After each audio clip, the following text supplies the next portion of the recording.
She is tolerable, I suppose. But she's not handsome enough to tempt me.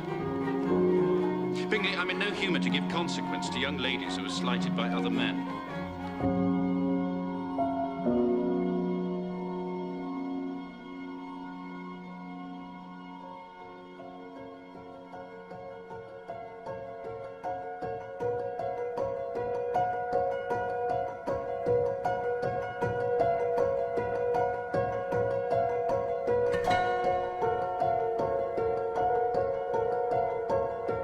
My dislike of you was decided when I heard Mr. Wickham's story of your dealings with him. You have reduced him to his present state of poverty, and yet you can treat his misfortunes with contempt and ridicule.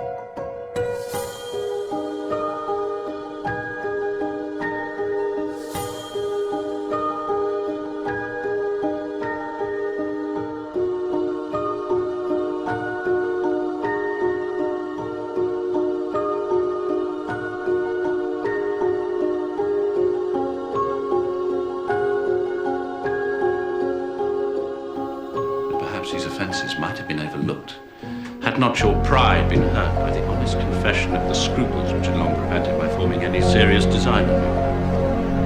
Had I concealed my struggles and flattered you, a disguise of every sort is my abhorrence. Nor am I ashamed of the feelings I related. They were natural and just. Could you expect me to rejoice in the inferiority of your connections? To congratulate myself on the hope of relations whose condition in life is so decidedly below my own? You're mistaken, Mr. Darcy. The mode of your declaration merely spared me any concern I might have felt in refusing you had you behaved in a more gentlemanlike manner. From the very beginning, your manners impressed me with the fullest belief of your arrogance, your conceit, and your selfish disdain for the feelings of others. I had not known you a month before I felt you were the last man in the world whom I could ever marry. You have said quite enough, madam. I perfectly comprehend your feelings. And now I've only to be ashamed of what my own have been.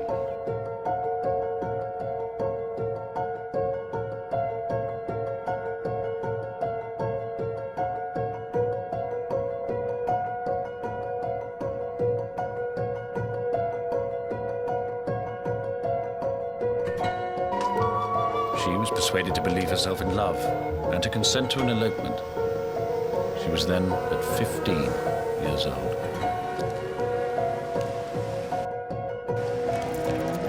A day or two before the intended elopement, I joined them unexpectedly.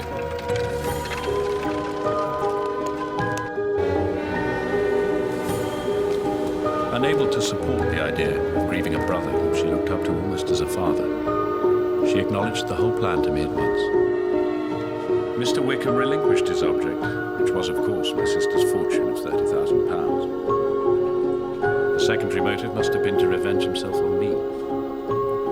Had he succeeded, his revenge would have been complete indeed.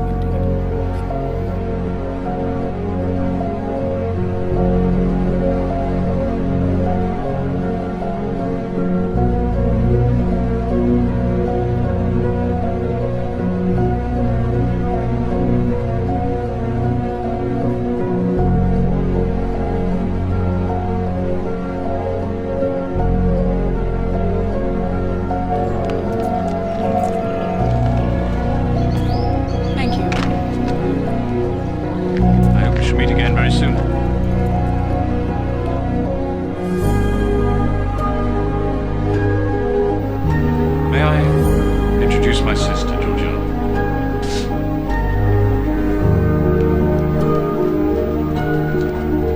Georgiana, this is Miss Elizabeth Bennet.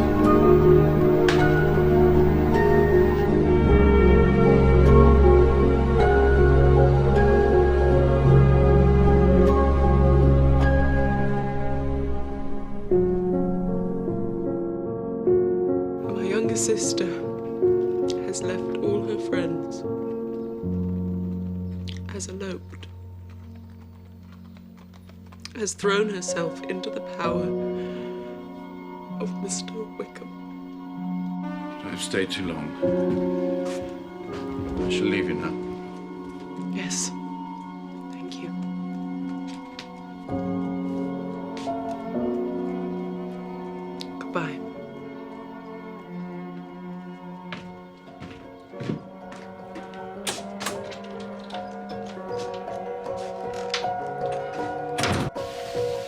Mr. Darcy, I can go no longer without thanking you for your kindness to my poor sister. Ever since I have known of it, I have been most anxious to tell you how grateful I am for my family and for myself. If you will thank me, let it be for yourself alone.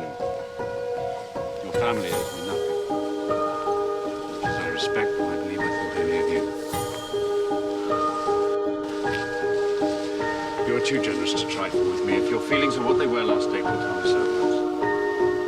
My affections and wishes are unchanged.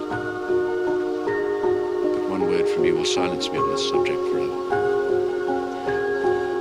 My feelings are ashamed to remember what I said then. My feelings are so different. And they are quite the opposite.